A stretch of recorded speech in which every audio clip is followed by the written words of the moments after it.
MMA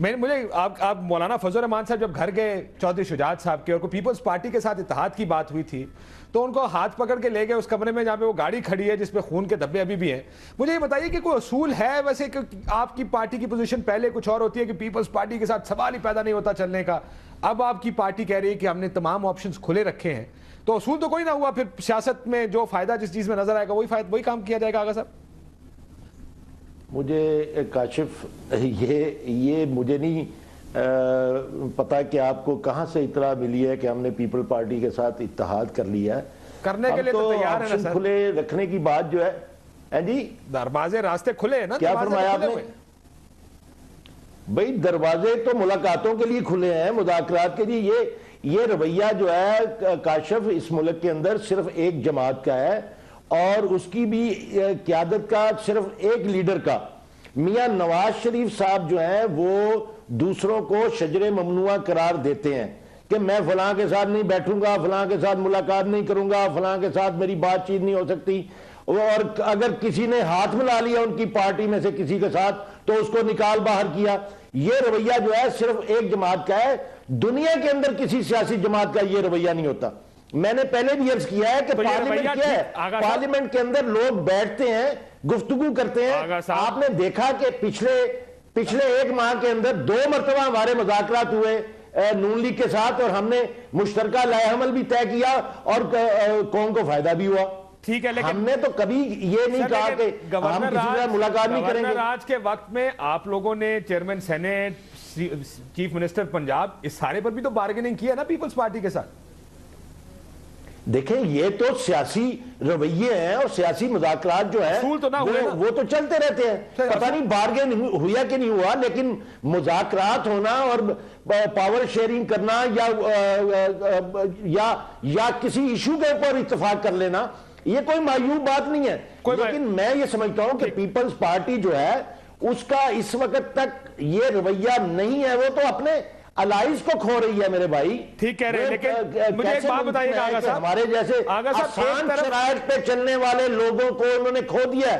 آغا صاحب مشکل لوگ ہیں, ایک طرف ہمارے ساتھ اس کا گزارا کیسے ہو سکتا ہے؟ ایک طرف چودھری شجاعت صاحب نے بھی کرتوتوں کا لفظ استعمال کیا. چودھری شجاعت صاحب کا میں ایک انٹرویو دیکھا تھا, انہوں نے بھی کہا پیپلز پارٹی یہ حکومت اپنے کرتوت ٹھیک نہیں کر رہی ہے. دوسری طرف آپ مذاکرات اور پاور شیئرنگ کی بھی بات کر رہے ہیں, تو یہ دونوں متضاد باتیں ہیں نا جی. ایک طرف آپ کہتے ہیں حکومت پرفارم نہیں کر رہی, دوسری طرف کہتے ہیں لیکن ہمیں راستہ دے. میں یہ نہیں کہہ رہا کہ میں نے کاشف یہ نہیں کہا کہ ہم پاور شیئرنگ کر رہے ہیں, میں نے یہ کہا ہے کہ یہ سیاسی عمل کا حصہ ہے. دیکھیں یہ جمعیت لیکن حکومت ملی تو آ جائیں گے نا, پاور شیئرنگ کی 3 سال انہوں نے پیپلز پارٹی کو تنبیہ کی کہ جناب آپ درست کر لیں. آپ آن ریکارڈ دیکھ لیں کہ مولانا فضل الرحمان صاحب جو ہیں وہ پہلے بھی پیپلز پارٹی کے ساتھ اور حکومت کے ساتھ مذاکرات کرتے رہے ہیں مختلف. اس کے اوپر کئی ایلیگیشن بھی آئے مولانا فضل الرحمان صاحب کے اوپر, لیکن مذاکرات شکایات تو تھیں اور ایم کے ایم کو بھی ہیں.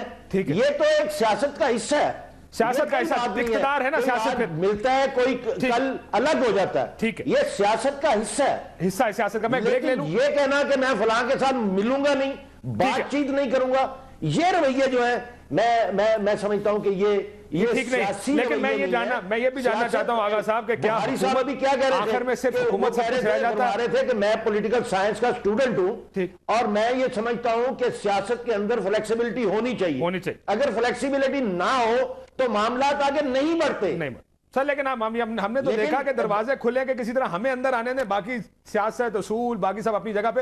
لیکن مجھے بتائیے گا, میں ایک بریک لے لوں آغا صاحب, میں واپس آتا ہوں آپ کے پاس. یہ بات جو ہے, یہ تاثر جو ہے, اگر میڈیا کا کوئی چینل یا کوئی اینکر اگر اس بات پہ بزید رہتا ہے کہ جی ہم نے کوئی ان کے ساتھ شراکت اقتدار کا معاہدہ کر لیا ہے تو یہ اس کی اپنی مرضی ہے. میں نے یہ بتایا کہ ہمارے ان کے ساتھ کیا مذاکرات ہوئے. جب بابر اعوان صاحب کا لاہور ہمارے ساتھ ملاقات ابھی نہیں کہہ رہا صاحب, میں نے یہ بات نہیں کی, اس میں جو باتیں ہوئی آپ غلط طرف لے کر جا رہے ہیں, آپ غلط طرف لے کے جا رہے ہیں. میں نے یہ ابھی کی بات نہیں کی, میں نے گورنر راج کے وقت کی بات کی تھی.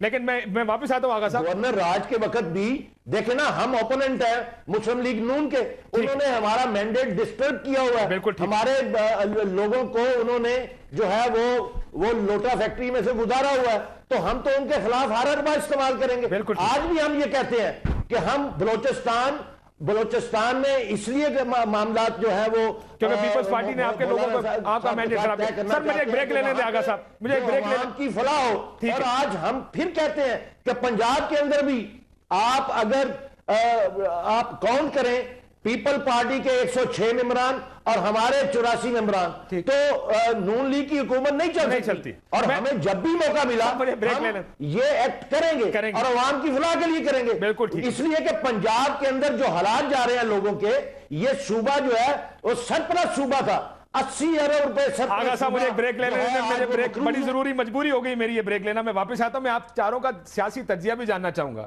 کہ اب آگے چل کے کیا ہوگا, اور ایم ایم اے بن پائے گی یا نہیں بن پائے گی. یہ دو سوال ہیں ہمارے. اگلے حصے کے لیے لیتے ہیں چھوٹا سا